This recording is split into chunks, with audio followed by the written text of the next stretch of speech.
መስከረም 21 2018 ዓ.ም ጤና ይስጥልኝ እንደምናመሻችሁ የተከበራችሁ ተመልካቾቻችን በሶስት ምዕራፍ ወደ እናንተ የሚደርሰው የረቡዕ ምሽት የኢቲቪ 57 ዜናችን ተጀምሯል። ምዕራፍ 1 አሁን ይጀምራል። አበይት ዜናዎችን እናስቀድማለን። በቢሾፍቱ ከተማ በሆራ ሀርሰዴ የሚከበረውን የኢሬቻ በዓል በድምቀት ለማክበር ዝግጅት መጠናቀቁን የከተማ አስተዳደሩ አስታወቀ።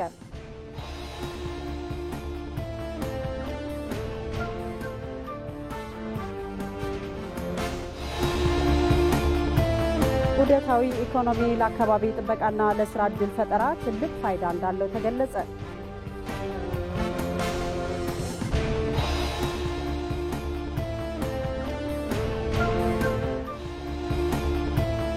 ብሔራዊ የጤና ጥበቃ የድርጊት መርሃ ግብርና የአንድ ጤና ስትራቴጂ ንቅናቄ መድረክ ይፋ ሆኗል።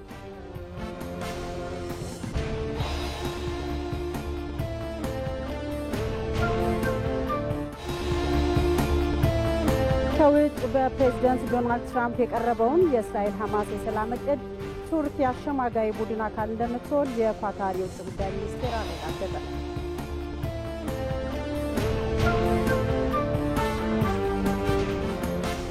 ከኢቲቪ 57 ዜናዎች ጋር አልጋነሽ ተካነኝ አብራችን ቆዩ።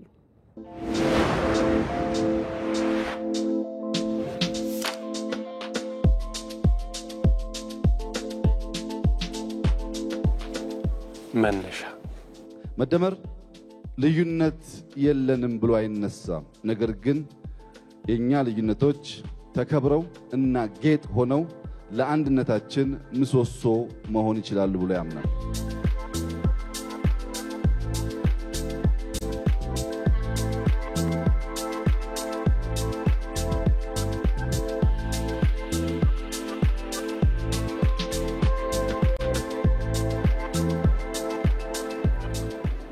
መንገድ የመደመር መንግስት ያልተሄደበትን መንገድ መጓዝ ይመርጣል። በእኛ መልክ፣ በእኛ ሐሳቤ፣ በእኛ ባህል ልክ ተቀርጾ በምሳሌነት የሚወሰድ ሀገር መገንባት እንፈልጋለን።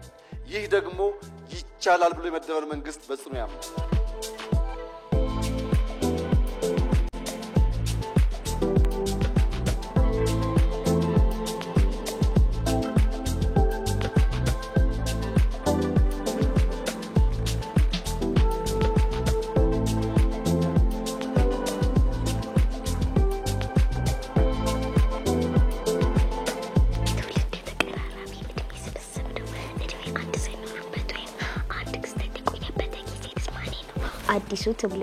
አዲሱ ትውልድ አሁን እያበበ ያለው ትውልድ ካለ ጥርጥር ኢትዮጵያን ወደ ብልጽግና ያሸጋግራል። የመደመር ትውልድ በታሪኳ የገዘፈች ብቻ ሳይሆን በአሁናዊ ማንነቷ ትልቅ የሆነች ኢትዮጵያን ያረጋግጣል።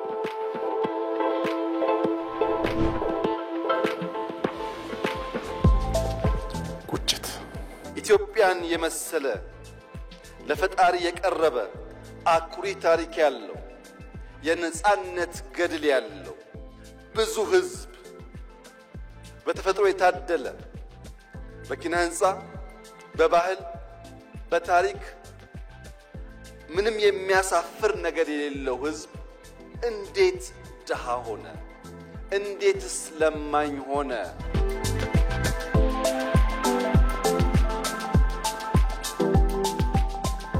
ለትውልድ ጥያቄ ለተሻለ ነገ መልስ ያለው እሳቤ ምላሽ ያለው ስርዓት የመደመር ጉዞ የመደመር መንገድ የመደመር መንግስት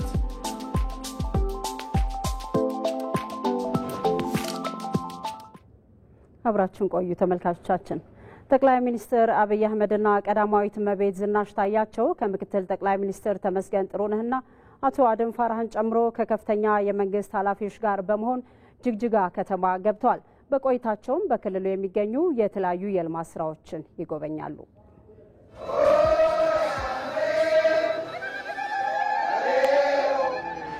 ኢሬቻ ማለት ስጦታ ነው፣ እግዚአብሔር መመስገኛ ማለት። ክረምት እንደ ጨለማ ስለሚታይ ከጨለማ ወደ ብርሃን ወደ ጸደይ ላሸጋገረን አምላክ እርጥብ ነገሮችን በመያዝ እግዚአብሔር በፈጠራቸው ነገሮች አበባችን ይዘን ቄጠማችን ይዘን ሳርችን ይዘን ስንቄችን ይዘን ዮ ያማሬ ያል ወደ ኢሬቻ እንሄዳለን።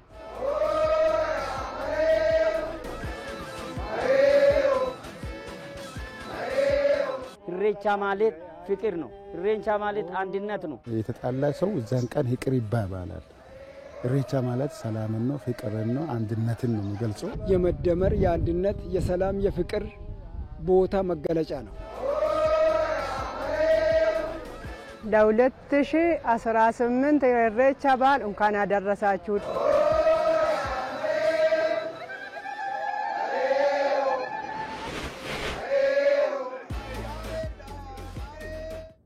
የኢሬቻ በዓልን ወደ ተመለከቱ ዘገባዎች አልፋለሁ። በቢሾፍቱ ከተማ በሆራ ሃርሴዴ የሚከበረውን የኢሬቻ በዓል በድምቀት ለማክበር ዝግጅት መጠናቀቁን የከተማው አስተዳደር አስታውቋል። የከተማዋ ነዋሪዎችም ለእንግዶች አቀባበል ለማድረግ መዘጋጀታቸውን ገልጸዋል። ተስፋዬ ለሚሳ ዝርዝር አለው። ታላቁ የኦሮሞ ሕዝብ የምስጋና በዓል የሆነውን ኢሬቻን ለማክበር ከሀገር ውስጥና ከውጭ የሚመጡ በሚሊዮን የሚቆጠሩ እንግዶችን ለመቀበል የቢሾፍቱ ከተማ ዝግጅቷን እያጠናቀቀች ነው። በድምቀት እንዲከበር የከተማ አስተዳደሩ ከሚመለከታቸው አካላት ጋር በቅንጅት ሲሰራ መቆየቱን አስታውቋል። የቢሾፍቱ ከተማ ሰላምና ጸጥታ ጽሕፈት ቤት በዓሉ በድምቀት እንዲከበር የሚያስችሉ በቂ ዝግጅት መደረጉን ገልጿል። የ2018 የኢሬቻ በዓል ለማክበር ከእያንዳንዱ ከህብረተሰብ ክፍል ጋር ውይይት ተደርጓል። ከወጣቱ አጠቃላይ ከሃይማኖት አባቶች ጋር አጠቃላይ ከህብረተሰቡ ከከተማው ነዋሪ ጋር በሰላሙ ጉዳይ ላይ ውይይት ተደርጓል። መግባባት ላይም ደርሰናል። እንዲሁም ደግሞ በከተማችን ካሉ ሁሉም ከጸጥታ አካላት ጋርም ውይይት አድርገናል። የመጨረሻ ዝግጅታችንን ጨርሰን እንግዶቻችን ቃሉን ብቻ በመጠባበቅ ላይ እንገኛለን። የከተማዋ ነዋሪዎችም የበዓሉን ስኬታማነት ለማረጋገጥ ያላቸውን ዝግጁነት ለኢቲቪ ገልጸዋል። ነዋሪዎቹ እንደሚሉት ኢሬቻ የእነሱን በዓል እንደመሆኑ መጠን የሚመጣውን እንግዳ በፍቅርና በክብር ተቀብሎ ለመሸኘት መዘጋጀታቸውን ተናግረዋል። ከዚህ በፊትም ብዙ ጊዜ ማለት አክብረናል። ሞር ደግሞ የበለጠ እንድናከብር አሁን እንግዶችን ሲመጡ የሆቴል ማሳየት፣ አልጋ ሲያጡ ምግብ ቤቶችን ማያውቁት እንግዶች አሉ። እነሱን ቦታውን ወደ ኢሬቻውን ወደ ሀይቁ ለመውሰድ ዝግጁ ነን። ከዚህ በፊትም ያደረግነው ነገር ነው። ለየት ያለ ነገር ማለት ለህብረተሰቡ የሚያውክ ነገር ካየን ለፖሊስ እንጠቁማለን። ፖሊስ ደግሞ ያው ከወጣት ጋር ሁላችንም በርበር ሆነን ሰላም እናስከብራለን ያምናለኝ። አለ በሬዳ ተይን የዘንድሮ የኢሬቻ በዓልን ለማክበር በጉጉት እየጠበቅን ነው። እኛም የቢሾፍቱ ከተማ ነዋሪዎች እንግዶቻችንን ለመቀበል ተዘጋጅተናል። ሰላምና ፍቅር ይዘውልን ይምጡ። እኛም ደግሞ እንዳቅማችን እንደረድራለን። ስኒና ጀበናችንን ውሃ እንደረድራለን፣ ስኒና ጀበና እንደረድራለን። ቤት ያፈራው ዳቦ ደፍተንም ቢሆን ገዝተንም ቢሆን ቀምሰው እንዲያልፉ እንዳይሰለቻቸው። በአጠቃላይ የዘንድሮ የሆራ ሃርሰዲ ኢሬቻ በዓል በድምቀት እንዲከበር ለማድረግ አዘጋጆችና ህብረተሰቡ በትብብር እየሰሩ መሆኑን መታዘብ ችለናል። ከኢሬቻ እሴቶች አንዱ ሰላም መሆኑን በኦሮሞ ጥናትና ምርምር ኢንስቲትዩት የቋንቋና የባህል ተመራማሪዎች አስታውቋል። በዓሉ ህብረ ብሔራዊነትንም ያጠናክራል ብለዋል። ሰይፉ ገብረ ጻዲቅ ዝርዝር አለው።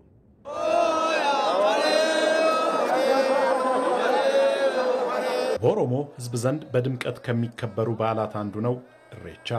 ዘንድሮ በዓሉ ኢሬቻ ለሀገራዊ ማንሰራራት በሚል መሪ ቃል ነው የሚከበረው።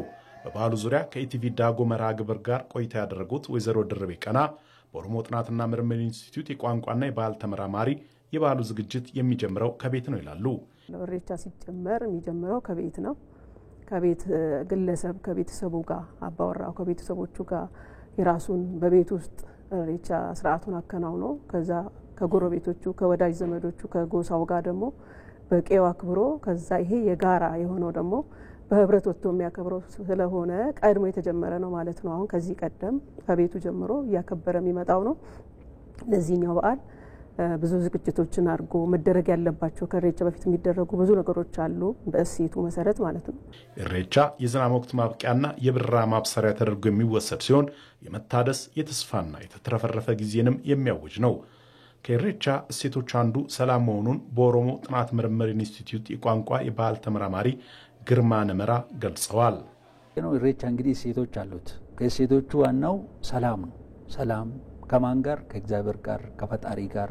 ሰላም ከማን ጋር? ከሰው ጋር። ሰው ከራሱ ጋር ሰላም ሊኖረው ይገባል ብሎ ነው የሚታሰበው ማለት ነው። በኢሬቻ ሰላም ነው፣ ወንድማማችነት ነው፣ አንድነት ነው፣ በጋራ ተውቦ አእምሮ መታየት ነው ማለት ነው። እና ኢሬቻን አሁን ስናይ የባህል አልባሳት ሁሉም ለብሶ ሲወጣ ውበት ነው ማለት ነው። የሀገራችንን ገጽታ የሀገራችንን ሁኔታ ለዓለም የሚያስተላልፋል መልእክት አለው ማለት ነው። የበዓሉ ተሳታፊዎች ባህላዊ አልባሳት ለብሰውና በጌጣጌጥ አሸብርቀው አረንጓዴ ሳርና አበባዎችን በመያዝ ምስጋና ያቀርባሉ። በስልክ ከዳጉ ጋር ቆይታ ያደረጉት በአምቦ ዩኒቨርሲቲ የሎሬት ጸጋዬ ገብረመድህን ማዕከል ዳይሬክተር ዶክተር ሳሙኤል ላይኩን እንደ ኢሬቻ ያሉ የአደባባይ ባህላት ህብረ ብሔራዊነትን ያጠናክራሉ ነው ያሉት።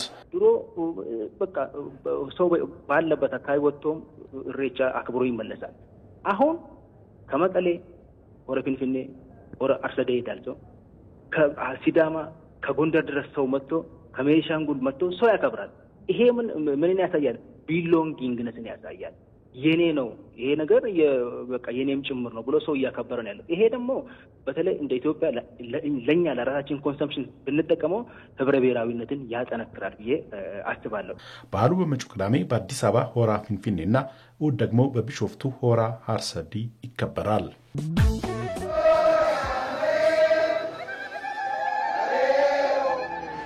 ኢሬቻ ማለት ስጦታ ነው፣ እግዚአብሔር መመስገኛ ማለት። ክረምት እንደ ጨለማ ስለሚታይ ከጨለማ ወደ ብርሃን ወደ ጸደይ ላሸጋገረን አምላክ እርጥብ ነገሮችን በመያዝ እግዚአብሔር በፈጠራቸው ነገሮች አበባችን ይዘን ቄጠማችን ይዘን ሳርችን ይዘን ስንቄችን ይዘን ዮ ያማሬ ያል ወደ ኢሬቻ እንሄዳለን።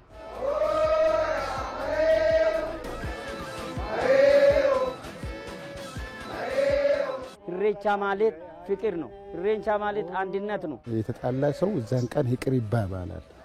ኢሬቻ ማለት ሰላምን ነው፣ ፍቅርን ነው፣ አንድነትን ነው የሚገልጸው። የመደመር የአንድነት የሰላም የፍቅር ቦታ መገለጫ ነው። ለ2018 ኢሬቻ በዓል እንኳን አደረሳችሁ።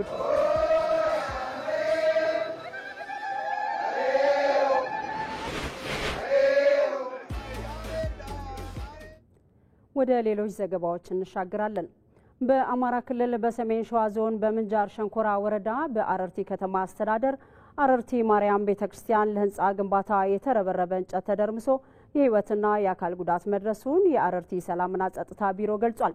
በአረርቲ ማርያም በድምቀት የሚከበረውን ዓመታዊ የቅድስት ማርያም ክብረ በዓልን ለማክበር የተሰበሰቡ ምዕመናን እየተሰራ ያለው ህንፃ ቤተክርስቲያን እየተጎበኘ ባለበት ሰዓት ለፊኒሽንግ የተረበረበ እንጨት ተደርምሶ ጉዳት መድረሱም ነው የተገለጸው። በጉዳቱም ወደ አረርቲ ሆስፒታል ለመጡ ተጎጂዎች ሕክምና እየሰጠን ያሉት የአረርቲ ሆስፒታል ተወካይ ኃላፊ ስዩም አልታዬ በጉዳቱ ሞት፣ ከፍተኛ የአካል ጉዳትና ቀላል ጉዳት ማጋጠሙንም ገልጿል። አደጋው ተጨማሪ ድጋፍ የሚጠይቅ በመሆኑም ከወረዳ ባለሙያዎችና አምቡላንሶችን በማቀናጀት እየሰራን ነው ብሏል። የአረርቲ ከተማ ሰላምና ጸጥታ ኃላፊ ኮማንደር አጥናፉ አባተ በበኩላቸው የህንፃ መወጣጫ የእንጨት ርብራብ በመናዱ አደጋው ማጋጠሙን ነው የተናገሩት። የጉዳቱ መጠን ከፍተኛ ነው ያሉት ኮማንደሩ ተጎጂዎችን ለማትረፍ ርብርብ እየተደረገ መሆኑንም ገልጸዋል። ከዚህ ዜና ጋር በተያያዘ በግንባታ መወጣጫ መደርመስ ምክንያት ባጋጠመው አደጋ በደረሰ ጉዳት ማዘኑን የመንግስት ኮሚኒኬሽን አገልግሎት ገልጿል። መግለጫውን ለኢቲቪ ልኳል፣ እንደሚከተለው አቀርበዋለሁ። በግንባታ መወጣጫ መደርመስ ምክንያት ባጋጠመው አደጋ በደረሰው ጉዳት መንግስት ሀዘኑን ይገልጻል። በአማራ ክልል ሰሜን ሸዋ ዞን አረርቲ ከተማ አስተዳደር በግንባታ ላይ የሚገኝ የማርያም ቤተክርስቲያን ህንፃን በመጎብኘት ላይ የነበሩ ሰዎች በደረሰባቸው አደጋ ተጎድቷል። ህይወታቸውን ያጡ፣ ከባድና ቀላል የአካል ጉዳት የደረሰባቸው በርካታ ሰዎች መኖራቸው በመሰማቱ መንግስት የተሰማውን ሀዘን ይገልጻል። ለተጎጂ ቤተሰቦች መጽናናትን፣ በሕክምና ላይ ለሚገኙት ደግሞ በፍጥነት ማገገምን እንመኛለን ብለዋል የመንግስት ኮሚኒኬሽን አገልግሎት። ኢትዮጵያ በሁለንተናዊ ግንባታ ላይ ናት። ከትልልቅ ግድቦች ጀምሮ እስከ አነስተኛ የግለሰብ ቤት አጥር ድረስ ያሉ ግንባታዎች ሲሰሩ ግን ደህንነትን ቅድሚያ መስጠት አለባቸው። የግንባታ ህጎቻችንን ይህንን ታሳቢ ሊያደርጉ ይገባል ብሏል። በግንባታ ቦታዎች ሁሉ ለሰዎች ደህንነት ቅድሚያ መስጠት ትኩረት ሊሰጠው የሚገባ ነው። የግንባታ ቦታዎች ላይ የሚደረጉ ጉብኝቶችም የስራ ላይ ደህንነት መርሆችን እንዲጠብቁ ማድረግ ይገባል ብሏል። መንግስት በድጋሚ በመወጣጫ መደርመስ ምክንያት ባጋጠመው አደጋ በደረሰው ጉዳት የተሰማውን ጥልቅ ሐዘን ይገልጻል። ለተጎጂዎች ቤተሰቦችና ወዳጆችም መጽናናትን ይመኛል።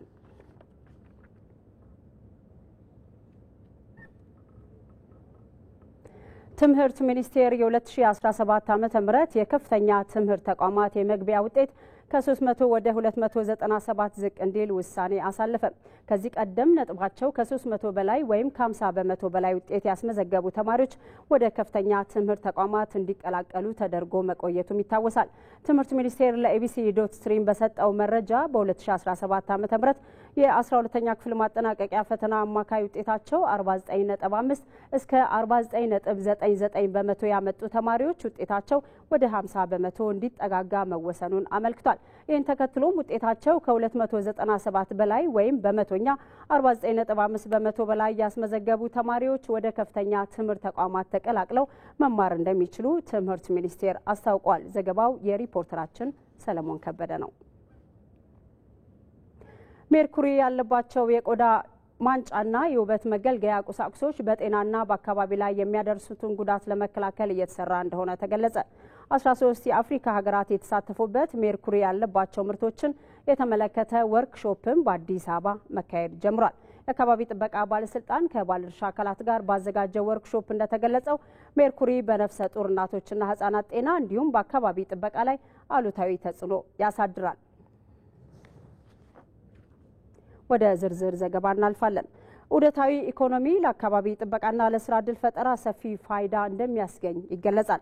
የዓመቱ የአፍሪካ ዑደታዊ ስነ ምጣኔ ሆትስፖት 2025 ምክክርም በአዲስ አበባ መካሄድ ጀምሯል። መሐመድ ረህማቶ ዝርዝር አለው። ዑደታዊ ኢኮኖሚ ማለትም ሰርኩላር ኢኮኖሚ ዘላቂነት ያለው የምጣኔ ሀብት እድገት እንዲኖር አጋዥ እንደሆነ ይነገራል። የዓመቱ የአፍሪካ ዑደታዊ ስነ ምጣኔ ምክክር በአዲስ አበባ በተካሄደበት ወቅት የዘርፉ ተሞክሮች ለውይይት ቀርበዋል። ምክክሩን ከባለድርሻ አካላት ጋር በመሆን ያዘጋጀው የአካባቢ ጥበቃ ባለስልጣን ዋና ዳይሬክተር ሌሊሴ ነሚ እንደገለጹት በኢትዮጵያ ዑደታዊ ኢኮኖሚን ለማፋጠን የተለያዩ ተግባራት በመከናወን ላይ ይገኛሉ። የሰርኩላር ኢኮኖሚ ሮድማፕ እንደ ሀገር አልነበረንም። ያንንም ሰርኩላር ኢኮኖሚ ሮድማፕ ኦፊሻሊ ላውንች አድርገን ሀገራችን ቆሻሻን ወደ ጥቅም መዋል የሚቻልበት በተለይ ደግሞ አነስተኛና መካከለኛ የሆኑ ኢንዱስትሪዎችን መልሶ በመጠቀም ለፕሮዳክት ማዋል እንዲቻል ካልተቻለ ደግሞ በአግባቡ መወገድ የሚችልበትን ወር ነው ይህ መስከረም ወር። እንደምናውቀው በመስከረም ወር በተለይ ዌስት ማኔጅመንትን ማኔጅ ስናደርግ ሰርኩላር ኢኮኖሚ አብሮ ተያያዥነት ያላቸው ጉዳዮች ናቸው። እንግዲህ ሀገር አሁን ዓለም ከሊኒየር ኢኮኖሚ ወደ ሰርኩላር ኢኮኖሚ እየሄደበት ያለበት ጊዜ ነው ያለ ነው። ኢትዮጵያ ደግሞ እንደ ምሳሌ የምትሆናቸው ብዙ ስራዎችን እየሰራ ነው የምንገኘው። እንደሚታወቀው ክቡር ጠቅላይ ሚኒስትራችን ጽዱን ኢትዮጵያን እውን የማድረግ ንቅናቄ ሪፎርሙን ከጀመሩ ጊዜ ጀምሮ እየሰሩ ነው የሚገኙት። ያንን ማዕከል አድርጎ የኮሪደር ልማት፣ የወንዝ ዳርቻ ልማቶች እንዲሁም ደግሞ በተለያዩ አካባቢዎች አካባቢን የማጽዳትና መልሶ መጠቀምን ኢንትሮዲዩስ የማድረግ ስራዎች እየተሰሩ ነው የሚገኙት ማለት ነው። የከተማና መሰረተ ልማት ሚኒስትር ዴኤታ ሄለን ደበበ ዑደታዊ ኢኮኖሚ ለአካባቢ ጥበቃና ለስራ ዕድል ፈጠራ ፋይዳ እንዳለው ገልጸዋል። የኢትዮጵያ መንግስት ከዓለም አቀፍና አህጉር አቀፍ አጋሮች ጋር በመሆን ይህን ምክክር በማዘጋጀቱ ኩራት ይሰማዋል። ይህ መድረክ አፍሪካ ወደ ዑደታዊ ኢኮኖሚ የምታደርገውን ሽግግር ለማፋጠን ጠቃሚ ሀሳቦችን የምንጋራበት ነው። ዑደታዊ ኢኮኖሚ ቆሻሻን ወደ ሀብት በመቀየር ዘላቂ እድገትን ለማስቀጠል ሰፊ የስራ ዕድል ለመፍጠርና አካባቢን ለመጠበቅ ሚናው የጎላ ነው። ፊንላንድ ከአውሮፓ ሀገራት በዑደታዊ ኢኮኖሚ ቀዳሚ ሀገር መሆኗን የጠቀሱት በኢትዮጵያ የፊንላንድ አምባሳደር ሲኒካ አንቲላ የተቀናጀ አሰራር ለዘርፉ አስፈላጊ መሆኑን ገልጸዋል። ከፊንላንድ ተሞክሮዎች አንድ ላጋራችሁ። በአንድ አነስተኛ ከተማ አካባቢውን ያማከለ ዑደታዊ የኢኮኖሚ ስራ ተመሰረተ። የከተማው ማዘጋጃ ቤትም መሰረተ ልማት አሟላ። ዩኒቨርሲቲዎችም የአቅም ግንባታና የምርምር ስራውን አካሄዱ። አንዳንድ ካምፓኒዎች ደግሞ የስራው ተባባሪ ሆኑና አንዳንድ ተረፈ ምርቶች ወደ ጠቃሚ ምርትነት ተቀየሩ። በዚያች መንደር የተጀመረው ሰርኩላር ኢኮኖሚ በብሔራዊ ደረጃ አደገ። ይህ የሚያሳየው የሁሉም ባለድርሻ አካላት በቅንጅት መስራት ውጤታማ እንደሚያደርግ ነው። በዓመቱ የአፍሪካ ዑደታዊ ስነ ምጣኔ ሆትስፖት መድረክ ላይ ከተረፈ ምርት የተሰሩና ለአካባቢ ተስማሚ የሆኑ ምርቶች ለእይታ ቀርበዋል። ብሔራዊ የጤና ጥበቃ የድርጊት መርሃ ግብርና የአንድ ጤና ስትራቴጂ ንቅናቄ መድረክ ይፋ ሆኗል። የጤና ሚኒስትር ዶክተር መቅደስ ዳባ ስትራቴጂው የጤናው ዘርፍ ብቻውን የሚሰራበት ሳይሆን በሀገር አቀፍ ደረጃ የግብርና፣ የአካባቢ ጥበቃ፣ የትምህርትና መሰል ተቋማት በጋራ የሚተገብሩት መሆኑን ገልጸዋል። መስከረም ቸርነት ተጨማሪ አላት። የአንድ ጤና ስትራቴጂ ዓለም አቀፉ የጤና ደንብን መሰረት አድርጎ ተዘጋጅቷል። ስትራቴጂው ከእንስሳትና አካባቢ ጋር በተያያዘ የሚከሰቱ ለማህበረሰብ የጤና ስጋት የሆኑ አደጋዎችን በአንድ የጤና መርህ በጋራ ለመከላከል ያለመ ነው። የጤና ሚኒስትር ዶክተር መቅደስ ዳባ የማህበረሰብን ጤና በዘላቂነት ለማሻሻልና ለመጠበቅ ጤና ሚኒስቴር ብቻውን ሊወጣው የሚችል አይደለም፣ የሚመለከታቸው ባለድርሻ አካላት በጋራ ሊሰሩ ይገባልን ብለዋል። ስትራቴጂው ከሀገር አቀፍ ፖሊሲ ጋር ተጣምሮ መዘጋጀቱ በጤናው ዘርፍ መሻሻል እንዲኖር የሚያስችል ነው ብለዋል። One health cannot be achieved with one institution. አንድ ጤና በአንድ ተቋም ብቻ ሊሳካ የሚችል አይደለም። አንድ ጤና ድንበር የለውም። እየተናገርን ያለነው ስለ ሀገር ውስጥ ተቋማትና ስለ ኤጀንሲም አይደለም፣ ስለ ዓለም አቀፍ ተቋማት ትብብር ጭምር እንጂ። በክልል በሀገር በአህጉርና በዓለም አቀፍ ደረጃ መነጋገርና በትብብር መስራትን ይጠይቃል። የአንድ ጤና መርህ የሰው፣ የእንስሳት፣ እጽዋትና ሌሎችን በጋራ አጣምሮ የሚሰራ ነው። ለዚህ ነው ከመከላከያ፣ ከግብርና፣ ከጤናና መሰል ሚኒስቴር መስሪያ ቤቶች ጋር በጋራ መስራት ያስፈለገው። ከዓለም አቀፍ እስከ ክልል በጋራ መስራት መቻሉ ሰዎችን ህይወት የተጠበቀና ደህንነቱ የተረጋገጠ እንዲሆን ያስችላል። That helps us keep our community and our human life safe.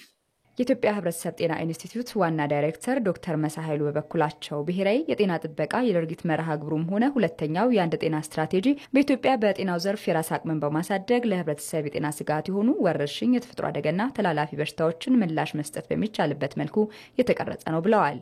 The Ethiopian Public Health Institute and the Ministry of Health in collaboration with የኢትዮጵያ ህብረተሰብ ጤና ኢንስቲትዩት እና የጤና ሚኒስቴር ከሌሎች በርካታ የሚመለከታቸው የልማት አጋሮች ጋር በመሆን የዓለም የጤና ደንብና ቁጥጥርን መሰረት በማድረግ ሀገር አቀፍ የጤና አቅምን ለማሳደግ የሚሰሩበት ስትራቴጂ ነው። ይህ ስትራቴጂ በእርግጠኝነት የማህበረሰብ ጤና ላይ ስጋት የሆኑ አደጋዎችን ለመከላከልና ለመቆጣጠር ያስችላል። የዓለም ጤና ድርጅት ተወካይ ፕሮፌሰር ፍራንሲስ ኮሶሎ ኢትዮጵያ እንደ ሌሎች ሀገራት ሁሉ የአየር ንብረት ለውጥ፣ ስደትና ወረርሽኝ ይፈትናታል ያሉ ሲሆን እንጂ በጤናው ዘርፍ ተጨባጭ ለውጥ እያመጣች መሆኑን ጠቁመዋል። የአንድ ጤና ስትራቴጂ መተግበርም ከሀገሪቱ ጤና አልፎ ለዓለም ጤና ስርዓት አስተዋጽኦ ይኖረዋል ነው ያሉት። We need to support investment in a well-trained emergency workforce. ይህንን ስትራቴጂ በመተግበር ሂደት ውስጥ ለድንገተኛ አደጋ ምላሽ የሚሰጥ በበቂ ሁኔታ የሰለጠነ ኃይል በማብቃት ረገድ ድጋፍ እናደርጋለን። ኢትዮጵያ በየደረጃው የአንድ ጤና ስትራቴጂ እቅዱን መሰረት ባደረገ መልኩ በቅንጅት እንደምትሰራ እናምናለን። የዓለም የጤና ድርጅት ከመንግስት ጎን ለጎን ከማህበረሰቡ ጋርም በጋራ ይሰራል። ስትራቴጂው ለ4 ዓመት የሚተገበር ሲሆን የጤናው ዘርፍ ተቋማት ከግብርና፣ ከትምህርት፣ ከአካባቢ ጥበቃና ከሌሎች ባለድርሻ ተቋማት ጋር በመሆን ይተገብሩታል። በአማራ ክልል የተሻሉ ዳኞችን የማፍራት ቅቡልነትና የህዝብ ተአማኒነት ያላቸው ፍርድ ቤቶችን ለመገንባት የለውጥ ስራዎች እየተከናወኑ መሆኑ ተገለጸ። የአማራ ክልል ፍርድ ቤቶች የዳኞች ጉባኤ በባህር ዳር ከተማ መካሄድ ጀምሯል። ሳሙኤል ወርቃየው ዝርዝር አለው። በአማራ ክልል ከወረዳ ጀምሮ እስከ ክልል ድረስ የሚገኙ ዳኞችና የጉባኤ ተሿሚዎች የሚሳተፉበት ክልል አቀፍ የዳኞች ጉባኤ በባህር ዳር ከተማ መካሄድ ጀምሯል። ዳኞች በክልሉ ዳኝነት አገልግሎት አሰጣጥን የህዝብ አመኔታን ማረጋገጥ በሚቻልባቸው ሁኔታዎች ላይ መምከርና በሂደቱ የሚያጋጥሙ ችግሮች የሚወገዱባቸውን መፍትሄዎችን በመሻት የጋራ ራዕይ መያዝ የጉባኤው ዓላማ መሆኑን የገለጹት የክልሉ ጠቅላይ ፍርድ ቤት ፕሬዝዳንት አለማንታ አግደው ፍርድ ቤቶች ለሰላምና መረጋጋት ያላቸውን ሚና አብራርተዋል። ፍርድ ቤቶች የክርክር ቦታዎች ብቻ አይደሉም። ይልቁንም ፍርድ ቤቶች የሰላም የመረጋጋትና እንደ ሀገር ጸንቶ የመቆም ምሰሶዎች ናቸው። ያለ ፍትህ ዘላቂ ልማትና እድገት እንዲሁም ዲሞክራሲያዊ ስርዓት ግንባታ የሚታሰቡ አይደሉም። ትክክለኛ ዳኝነት ወይም ፍትህ ከሌለ የማህበረሰብ ሞራል እሴቶች በከፍተኛ ደረጃ የሚሸረሽሩበትና ህግና ስርዓት የሚሰበርበት ሁኔታ ይፈጠራል። ውጤታማ የፍትህ አስተዳደር ስርዓት መሰረታዊ መብቶችና ነፃነቶች በማክበርና በማስከበር መልካም አስተዳደርን በማስፈን ውጤታማ ማህበራዊ ግንኙነትና ዲሞክራሲ ስርዓትን በማጎልበት እንዲሁም ኢኮኖሚያዊ እድገትንና ልማትን በማፋጠን ጉልህ ሚና እንዳለው እሙን ነው።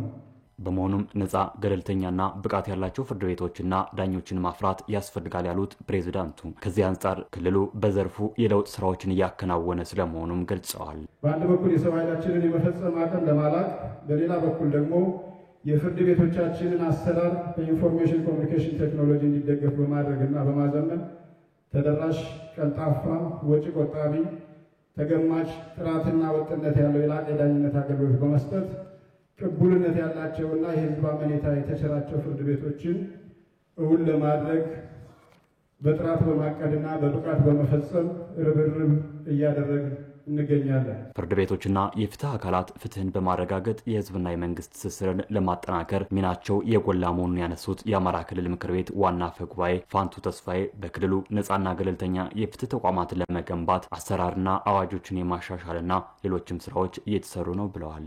ነፃና ገለልተኛ ተቋም እንዲገነባ ሙያዊ ነፃነት መረጋገጥ አለበት የሚለውን አዋጅ ወጥቶ እየተተገበረ ነው የሚገኘው።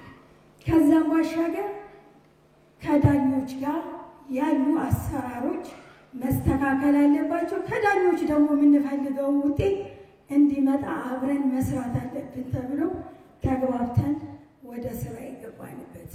ስለዚህ በቀጣይ በክልል አካባቢ የሚታዩ መልካም ጅምሮች ታች ድረስ ህብረተሰቡ ጋር ወርደው እንዲሰሩ የበኩላችሁ ድርሻ እንድትወጡ በዚሁ አጋጣሚ አጥብቄ ማሳሰብ እፈልጋለሁ። ከ2200 በላይ ዳኞችና የጉባኤ ተሿሚዎች እየተሳተፉበት የሚገኘው ጉባኤው የ10 ቀናት ቆይታ የሚኖረው ሲሆን በዚህም በክልሉ የዳኝነት ዘርፍ ጉዳዮች ይዳሰሱበታል ተብሎም ይጠበቃል። በትግራይ ክልል በ51 ወረዳዎች በ8.6 ቢሊዮን ብር ወጪ ከ900 ሺህ በላይ የቤተሰብ መሪዎችን ተጠቃሚ የሚያደርግ የተቀናጀ የገጠር ልማት ሴፍትኔት ፕሮግራም እየተከናወነ መሆኑን የክልሉ ግብርናና የተፈጥሮ ሀብት ቢሮ አስታውቋል። በተያዘው በጀት ዓመት 77 ሺህ ራሳቸውን የቻሉ የልማቱ ተጠቃሚም ውጤታማ አርሶ አደሮች ውጤታቸው እየተገመገመ ተመርቀው እንደሚወጡ ነው የተገለጸው። ገብረ እግዚአብሔር ኃይሉ ዘገባውን አዘጋጅቷል። የሚያቀርብልን ሙልጌታ ተስፋይ ነው። በትግራይ ክልል ማዕከላዊ ዞን ታህታይ ማጨው ወረዳ 15000 የቤተሰብ መሪዎች በተቀናጀ የገጠር ልማታዊ ሴፍትኔት ፕሮግራም ተጠቃሚ ሲሆኑ ከነዚህ ውስጥ 55% ያህሉ ሴቶች መሆናቸው ተገልጿል። በወረዳው በፕሮግራሙ በልማት ከታቀፉ ሴት አርሶ አደሮች መካከል አንዷ የሆኑት ወይዘሮ ሙሉ በየነ ይጠቀሳሉ። እሳቸው እንደሚሉት በፕሮግራሙ 33000 ብርና አንድ የውሃ ሞተር ድጋፍ ተደርጎላቸዋል። ባገኙት የገንዘብ ድጋፍ ፍየል ገዝተው እያረቡ ሲሆን የውሃ ሞተሩን ተጠቅመው መስኖ ለማልማት በዝግጅት ላይ ናቸው። የሴፍትኔት ፕሮግራም ተጠቃሚ በመሆናቸውም ኑሯቸው በመሻሻል ላይ መሆኑን ይገልጻሉ። አሁን ያለሁበት ሁኔታ የሚያሳየው ኑሮ መሻሻሉን ነው። ሙሉ በሙሉ ከድህነት ወጥቻለሁ ለማለት ባልደፍርም በመካከለኛ የኑሮ ሁኔታ ላይ እገኛለሁ።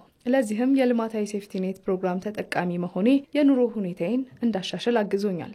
ቄስ ብርሃነ ገብረ ጊዮርጊስ በበኩላቸው የተቀናጀ የገጠር ልማታዊ ሴፍትኔት ፕሮግራም በአካባቢያቸው በመከናወኑ በተፈጥሮ ሀብት ጥበቃም በደን ልማት የምንጭ ውሃ በማጎልበትና በአካባቢ ስነ ምህዳር ተጨባጭ ለውጥ በመታየቱም በእንስሳት ሀብትና በሰብል ምርትና ምርታማነት ውጤታማ ለመሆን ችለናል ብለዋል። ሕዚ ተራእየና ጽቡቅ ናብ ለምለም ኮይንልና አሁን እያየን ያለው ልምላሜ ነው። በጣም ደስ ብሎናል። አካባቢያችን ቀድሞ የተጎዳ ነበር። የሴፍትኔት ፕሮግራም ከተተገበረ ወዲህ ግን በተፈጥሮ ሀብት ጥበቃ፣ በእንስሳት ሀብት ልማትና በሰብል ምርትና ምርታማነት ተጨባጭ ለውጥ ለማረጋገጥ ተችሏል። በወረዳው የሴፍትኔት ፕሮግራም የህዝብ ንቅናቄ አስተባባሪ አቶ ደስታ ኃይላይ ፕሮግራሙ ልማትን በማከለ በርካታ በዝቅተኛ ኑሮ ለሚገኙ የህብረተሰብ ክፍሎች የልማት ተጠቃሚ በማድረጉም የተፈጥሮ ሀብትን በመጠበቅና በኑሮ ማሻሻል ተጨባጭ ለውጥ ማረጋገጥ ተችሏል ብለዋል። ይሄ ስራ ከተጀመረ የሴፍትኔት ስራ ከተጀመረ በኋላ ግን የአፈርና ውሃ በተለይ የአፈርና ውሃ ጥበቃ ስራ ከተጀመረ በኋላ እንዳለ ጎርፉ ከዛ ላይ ስለቀረ የአፈር መሸርሸሩን ቆመዋል ማለት ነው። የአፈር መሸርሸሩን መቆም ብቻ ሳይሆን የአፈሩን ለምነት ጨምረዋል ማለት ነው። በአፈሩ እየተሸረሸረ በጎርፍ እየተሸረሸረ ሲሄድ የነበረውን አፈር በመቅረቱ የአፈር ለምነቱን በከፍተኛ ደረጃ ጨምረዋል ማለት ነው። የአፈር ለምነቱን ጨመረ ማለት ደግሞ ምርትና ምርታማነትን በከፍተኛ ደረጃ ጨምረዋል። በትግራይ እርሻና ገጠር ልማት ቢሮ የተፈጥሮ ሀብትና የምግብ ዋስትና ዘርፍ የምግብ ዋስትና አስተባባሪ አቶ መሐሪ ሕሸም ባለፉት በርካታ ዓመታት በተከናወነው የተቀናጀ የገጠር ልማታዊ ሴፍትኔት ፕሮግራም በሺዎች የሚቆጠሩ የክልሉ አርሶ አደሮች ከተረጅነት በማውጣት ራሳቸውን እንዲችሉ ተደርጓል ብለዋል። ከጦርነቱ በኋላም ከፌዴራል ኤንድ ከሪጅን ጆይንትሊ በተደረገ የሪከቨሪንግ ስራ ወደ ትራክ ገብተን የምንሰራባቸው እድሎች አሉ። በተያዙ በጀት ዓመት 77000 የራሳቸው የቻሉ የልማቱ ተጠቃሚ ውጤታማ አርሶ አደሮች ውጤታቸውን እየተገመገመ ተመርቀው እንዲወጡ ይደረጋልም ተብሏል።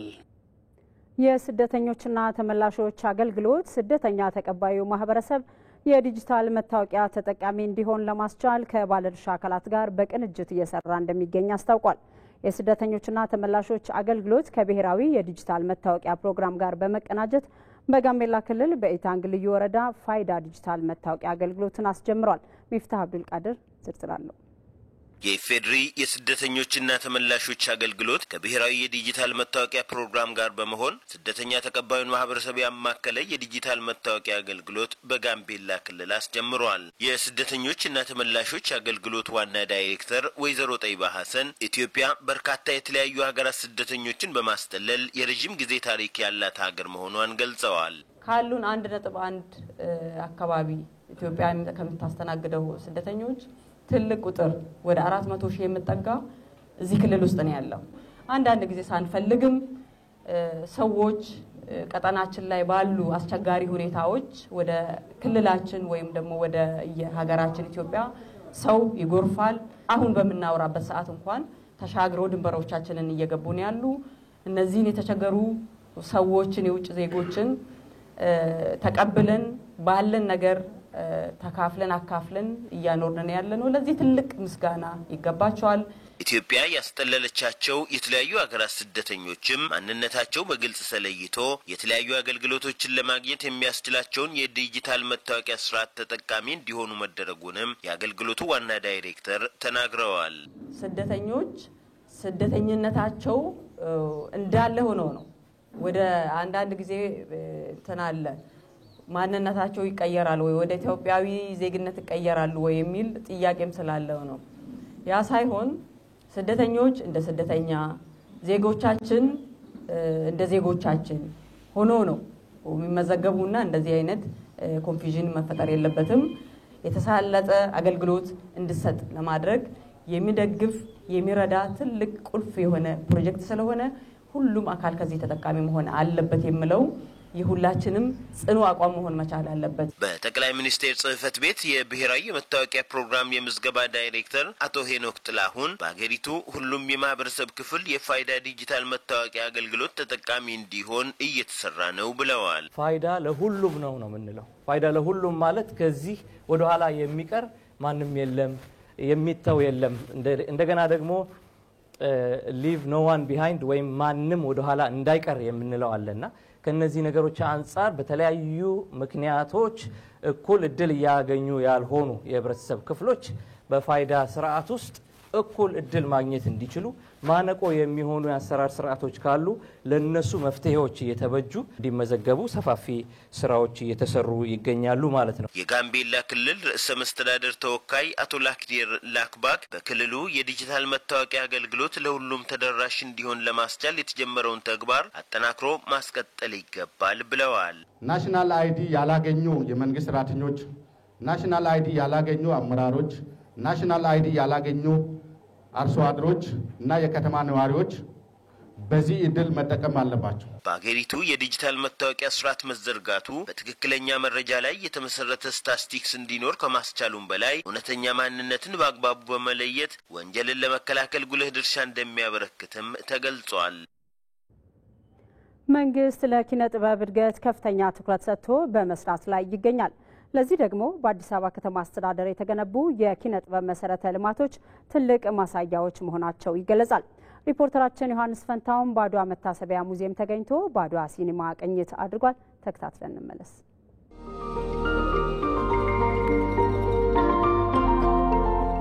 መንግስት ባለፉት ዓመታት በተለይ በኮሪደር ልማትና በወንዝ ዳርቻ ልማት የሰራቸው ስራዎች የኪነ ጥበቡን ስራ በሚያሳድጉ መልኩ እንደሰራ ይታሰባል። በተለይ ኪነ ጥበቡን የሚያግዙ እንደ ሲኒማ አዳራሾች፣ አምፊቲያትሮች፣ ግዙፍ የሆኑ የህዝብ መሰብሰቢያ አዳራሾችን ጭምር ገንብቶ ለህዝብ ክፍት አድርጓል። ከነዚህ መካከል ሲኒማ አድዋ በአድዋ ሙዚየም የተገነባው ነው።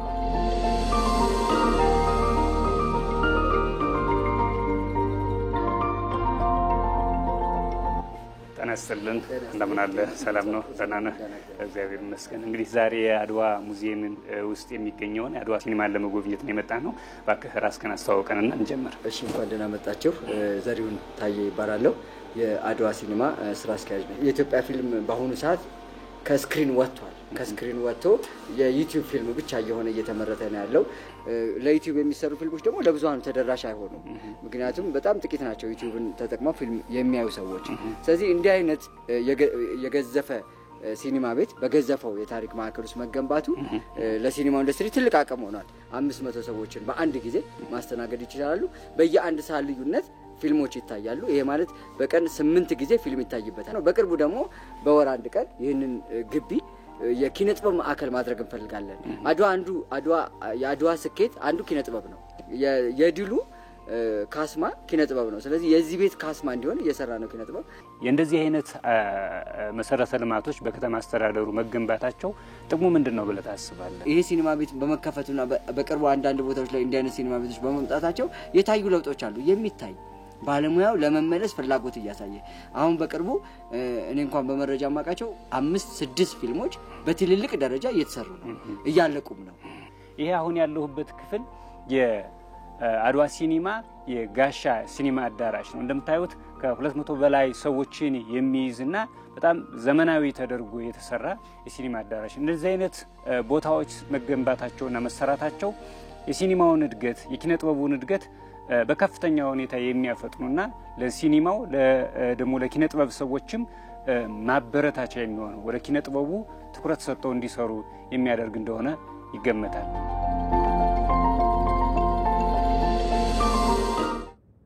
ተመልካቾቻችን ከኢትዮጵያ ቴሌቪዥን የምዕራፍ 1 የቲቪ 57 ዜናዎቻችን አሁንም ቀጥለዋል። ሰዓቱ የአየር ትንበያ መረጃዎችን የምንከታተልበት ሰዓት ላይ ደርሰናል። ኃይሉ ነገሰ ስቱዲዮ ተገኝቷል። እንዴት አመሻይ? እንዴት አመሸሽ አልጋነሽ? የአየር ትንበያ መረጃዎች ምን ያመላክታሉ? አመሰግናለሁ አልጋነሽ። በዛሬው ዕለት በምዕራብ በመካከለኛው በምስራቅና በደቡብ የሀገራችን አካባቢዎች የዳመና ሽፋን ነበራቸው።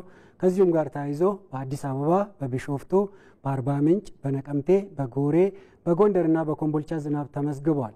በነገው ዕለት ለዝናብ መፈጠር ምቹ የሆኑ የአየር ሁኔታ ክስተቶች በምዕራብ አጋማሽ፣ በመካከለኛው፣ በምስራቅ እንዲሁም በጋ ሁለተኛ የዝናብ ወቅታቸው በሆኑት በደቡብና በደቡብ ምስራቅ የሀገራችን አካባቢዎች ላይ ቀጣይነት ይኖራቸዋል። ከዚሁም ጋር ተያይዞ በፋፈን በጀረር ዞኖች፣ በማዕከላዊ ትግራይ፣ በምዕራብ፣ በማዕከላዊ፣ በሰሜንና በደቡብ ጎንደር፣ በምዕራብና ምስራቅ ጎጃም፣ በደቡብ ወሎ፣ በሁሉም የኦሮሚያ፣ የማዕከላዊ ኢትዮጵያ፣ የደቡብ ኢትዮጵያ፣ የደቡብ ምዕራብ ኢትዮጵያ፣ የሲዳማ፣ የጋምቤላና የቤኒሻንጉል ጉሙዝ ክልል ዞኖች በብዙ ቦታዎቻቸው ላይ ከቀላል እስከ መካከለኛ መጠን ያለው ዝናብ ይኖራቸዋል።